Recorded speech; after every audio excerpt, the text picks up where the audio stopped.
Good morning students, मैं PS Kushwaha, lecturer mechanical engineering department, Hewett polytechnic Lucknow. आज के इस लेक्चर में हम लोग मैकेनिक्स ऑफ सॉलिड जो कि मैकेनिकल इंजीनियरिंग प्रोडक्शन का थर्ड सेमेस्टर का सब्जेक्ट है, और structural mechanics civil engineering third semester का सब्जेक्ट। स्ट्रक्चरल मैकेनिक्स में ये चौथा लेक्चर है, चौथा चैप्टर है मोमेंट ऑफ इनर्शिया, और मैकेनिक्स ऑफ सॉलिड में ये तीसरा चैप्टर है मोमेंट ऑफ इनर्शिया। तो आज हम लोग मोमेंट ऑफ इनर्शिया चैप्टर का पहला लेक्चर पढ़ेंगे।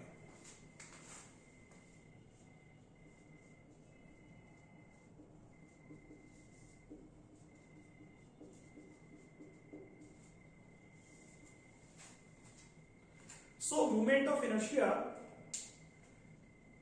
इससे पहले कि हम अपना चैप्टर शुरू करें और आज का लेक्चर शुरू करें, मोमेंट ऑफ इनर्शिया हम जान लें कि है क्या। प्रोडक्शन के बच्चे जो हैं एमओएस में यानी मैकेनिक्स ऑफ सॉलिड में चैप्टर 3 में पढ़ेंगे, और सिविल के बच्चे स्ट्रक्चरल मैकेनिक्स में चैप्टर नंबर 4 में पढ़ेंगे। सो मोमेंट ऑफ इनर्शिया में एक शब्द ये लगा हुआ है, इनर्शिया। आप जरा इस इनर्शिया शब्द पर गौर करें। ये इनर्शिया है क्या? इसके पहले ये शब्द आपने डिप्लोमा में आने से पहले कब पढ़ा था? ये शब्द आपने डिप्लोमा में आने से पहले साइंस में पढ़ा था, and that was the Newton's first law. Newton के 3 नियम थे। उन 3 नियम में जो सबसे पहला नियम था वो था लॉ ऑफ इनर्शिया। अब इनर्शिया का काम है क्या? देखिए, इनर्शिया का काम है किसी भी प्रकार के परिवर्तन का विरोध करना, to resist any sort of change. Science में जो आपने पढ़ा, उसके बाद आपने फर्स्ट ईयर की अप्लाइड फिजिक्स 1 में जो पढ़ा मोमेंट ऑफ इनर्शिया, जिसमें मास m × r² था, वो भी इनर्शिया था, और यहां जो हम पढ़ेंगे वो भी एक इनर्शिया ही है। अब इनर्शिया है क्या?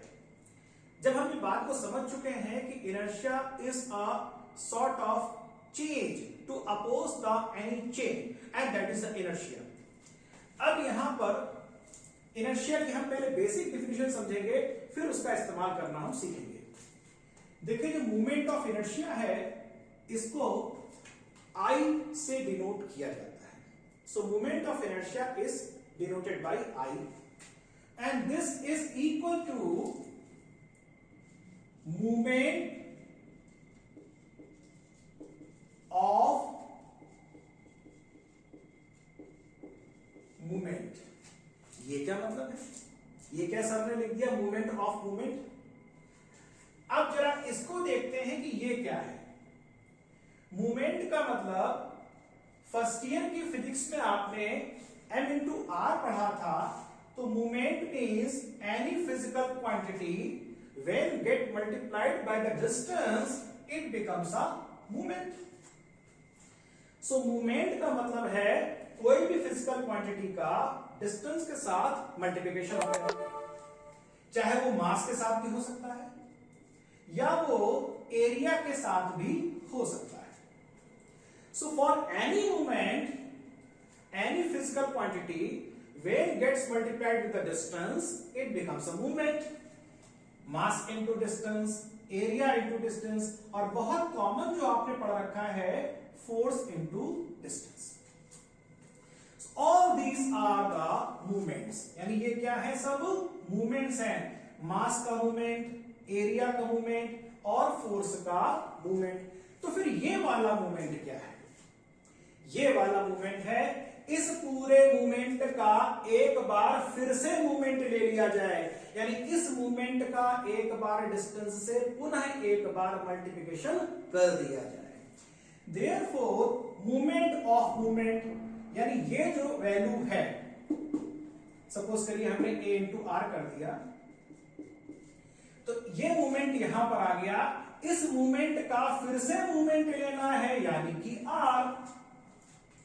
तो इस मूवमेंट की वैल्यू का फिर से अगर मूवमेंट ले लिया जाए, तो ये वैल्यू, तो मूवमेंट की वैल्यू आ गई, एक बार हमने फिर से मल्टीप्लाई कर दिया, तो ये बन गया a into r square, this a into r square, यानी कि जब मूवमेंट का हमने एक बार फिर से मूवमेंट ले लिया, this becomes the a into r square and this is the movement of inertia. First year में आपने क्या पढ़ा था? m is equal to I is equal to m into r square. यहां आपने क्या पढ़ा? I is equal to a into r square.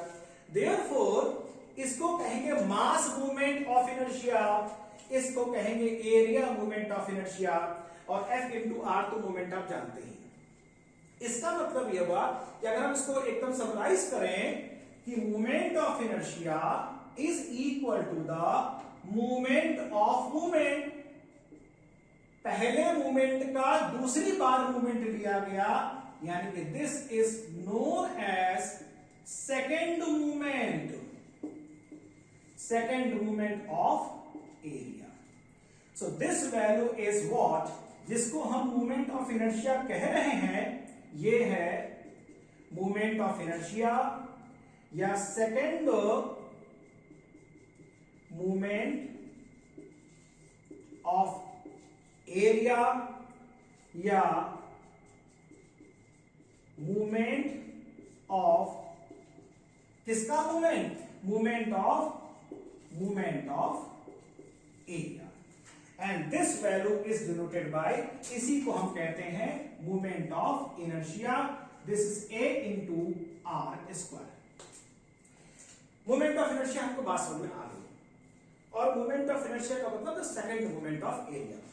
Now this movement is, अगर हम इसकी यूनिट की बात करें तो यूनिट हो जाएगी एरिया की यूनिट मीटर स्क्वायर, अगर हम मीटर में चलना है, और डिस्टेंस की यूनिट मीटर होती है तो मीटर का फिर से स्क्वायर हो जाएगा। Therefore, the unit of the moment of area, that is the I is equal to a into r square, is what? Metre square या मिलीमीटर स्क्वायर, या और अगर सेंटीमीटर्स में होगा so this will be centimetre square. So dimension या unit of the length raise to the power 4, ये square नहीं होगा, रेज टू द पावर 4 होगा, and this is movement of inertia, the unit of the movement of inertia. जो आपको यहां पर movement of inertia पढ़ना है, this is the area into r square. This is the basic introduction of the movement of inertia. अब हम ये जानेंगे कि मूवमेंट ऑफ इनर्शिया का फॉर्मूला क्या है, इसको हम कैसे कैलकुलेट करेंगे। Let us C.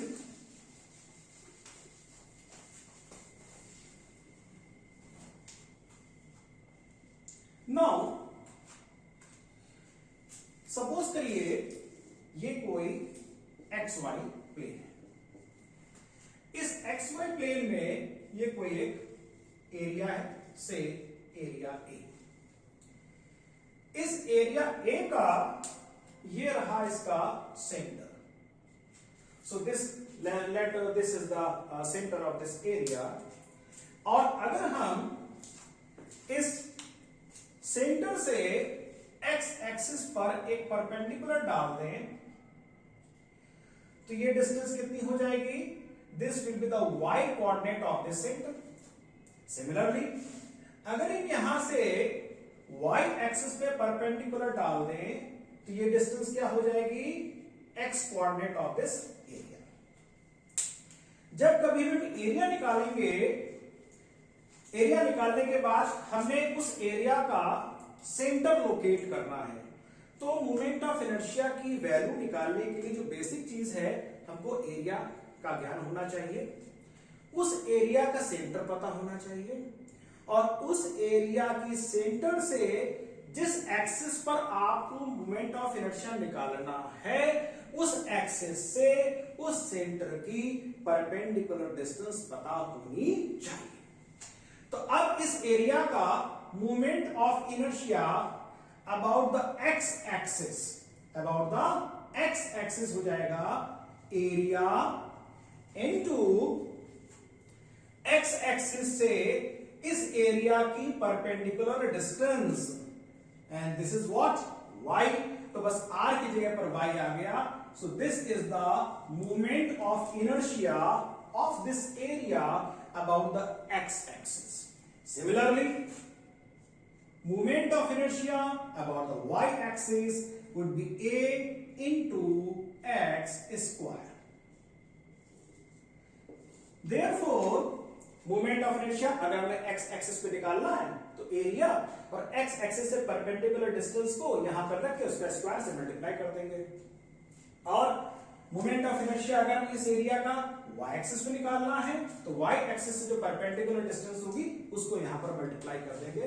So this is the basic fundamental by which you can calculate the moment of inertia of any area about any axis. अब सपोज करो कोई एक एक्सिस ये है, कोई एनी एक्सिस से एल एक्सिस. अब हमसे कह रहा है कि इस एक्सिस के अबाउट इस एरिया का मोमेंट ऑफ इनर्शिया निकालिए. तो कैसे निकालेंगे? हम इस एरिया के सेंटर से इस एक्सिस के परपेंडिकुलर यहां पर एक परपेंडिकुलर डाल देंगे, परपेंडिकुलर. और अगर ये परपेंडिकुलर की लंबाई से m है, इस परपेंडिकुलर की लंबाई m है, तो इस एरिया का L एक्सिस पर जो मोमेंट ऑफ इनर्शिया की वैल्यू होगी that is a into m हमने लिया था परपेंडिकुलर डिस्टेंस m स्क्वायर. तो आगे ना बात समझ में कि मोमेंट ऑफ इनर्शिया अगर हमें जब भी निकालना है तो हमें पहले एरिया पता होना चाहिए, नंबर 1. नंबर 2, उस एरिया के सेंटर हमको पता होना चाहिए. तो हमें क्या क्या चीजें पता होनी चाहिए? First you should know area, फिर उस एरिया का x और y कोऑर्डिनेट आपको पता होना चाहिए. उसके बाद जब आपको सेंटर पता लग गया, उसके x और y कोऑर्डिनेट हमको पता लग गए, तो बस x एक्सिस पे निकालना होगा. तो यहां से x से परपेंडिकुलर डिस्टेंस यानी some certain value of y होगा, तो ये वैल्यू आ जाएगी. और y एक्सिस पे निकालना होगा तो इस एरिया का सेंटर से x y पर जो परपेंडिकुलर डिस्टेंस है x वैल्यू वो यहां पर हम निकाल देंगे. And for any arbitrary axis, कोई आर्बिट्रेरी एक्सिस L है, इसके अबाउट हमें इसका मोमेंट ऑफ इनर्शिया निकालना है, तो हम इसके सेंटर से इस एक्सिस पर एक परपेंडिकुलर डाल देंगे. अगर उसकी वैल्यू m है तो area into m square. So this is the basic fundamental with the help of which you can calculate the moment of inertia. इसको करने के बाद अब हम ये देखेंगे कुछ ऐसे फिगर्स जिनका मोमेंट ऑफ इनर्शिया आपको पता होना चाहिए. लेट अस सी. सबसे पहले हम लेंगे एक रेक्टेंगल.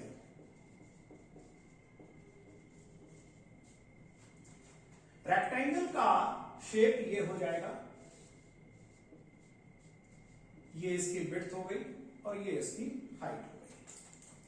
फिर हम एक लेंगे स्क्वायर. स्क्वायर और रेक्टेंगल में ये फर्क होता है. क्या फर्क होता है स्क्वायर और रेक्टेंगल में? स्क्वायर और रेक्टेंगल में ये फर्क होता है कि दोनों की लंबाई और चौड़ाई दोनों की बराबर होती है. तो अगर ये वैल्यू b है तो ये वैल्यू भी b मान ली जाएगी. फिर हम लेंगे एक triangle. Like this is the triangle. जरूरी नहीं है कि राइट एंगल ट्रायंगल हो, किसी भी तरह का ट्रायंगल हो. ये उसका बेस हो गया, ये उसकी हाइट हो गई. हो सकता है ट्रायंगल ऐसा हो,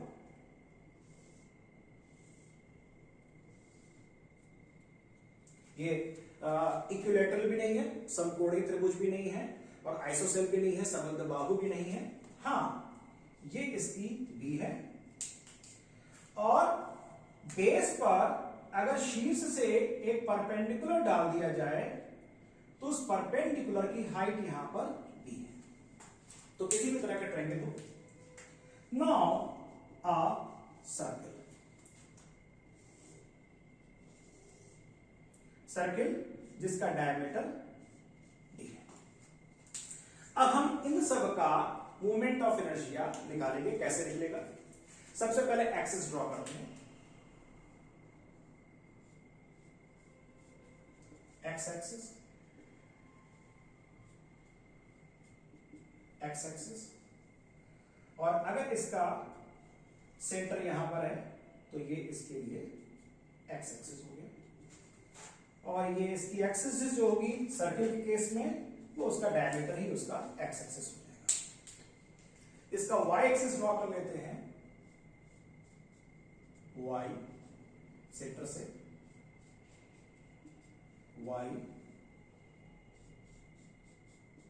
वाई, और इसका जो वाई एक्सिस होगा वो भी इसके सेंटर से निकलेगा और डायमीटर पे ही जाएगा। Now movement of inertia of this rectangle about the x-axis is equal to bh cube upon 12। Rectangle का moment of inertia x axis के अबाउट, ये x एक्सिस कौन सी है इसको जरा ध्यान से समझिएगा, ये वो x एक्सिस है जो इसके सेंटर से गुजर रही है। This x axis is passing through the center of rectangle। Similarly, square के केस में Ix is equal to b।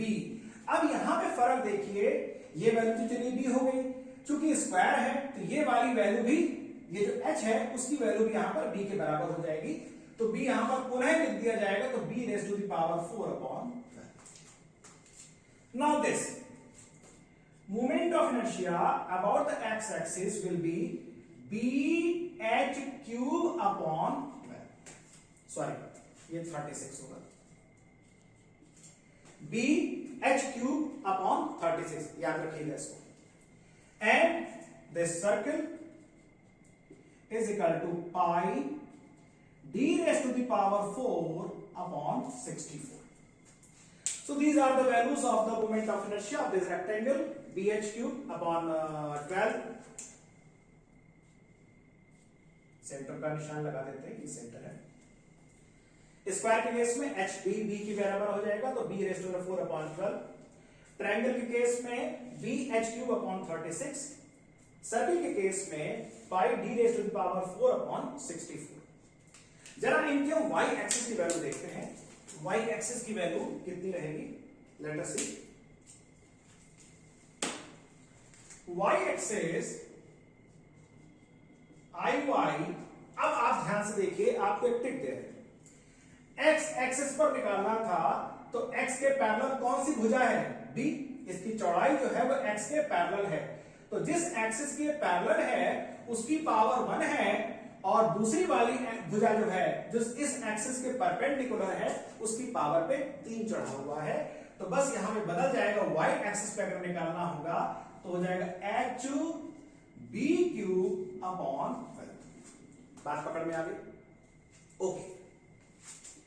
y axis के लिए स्क्वायर में आप देख सकते हैं दोनों तरफ b आएगा, तो it will again same b raise to the power 4 upon 12। Similarly अगर हमने ये ट्रायंगल लिया हुआ है और अगर y एक्सिस पे लेते हैं तो y एक्सिस के पैरेलल तो ये h हो जाएगा, और ये अगर h हो गया, और इस h के लिए यहां से ये अगर परपेंडिकुलर डिस्टेंस हमारी हो जाएगी ये वाली वैल्यू, ये y एक्सिस हो गया। अगर y एक्सिस पे लेना है तो इसके पैरेलल में h आ जाएगा जो कि यहां पर आ गया, और ये इसकी हाइट हो जाएगी b, and this will be b Q upon 36। यहां पर आप ध्यान दीजिएगा कि y एक्सिस पे अगर यहां पर लेना है तो अकॉर्डिंगली आपने बेस तय करना है, बेस और हाइट के हिसाब से ये हो जाता है। नेक्स्ट केस, यहां पे क्या होगा,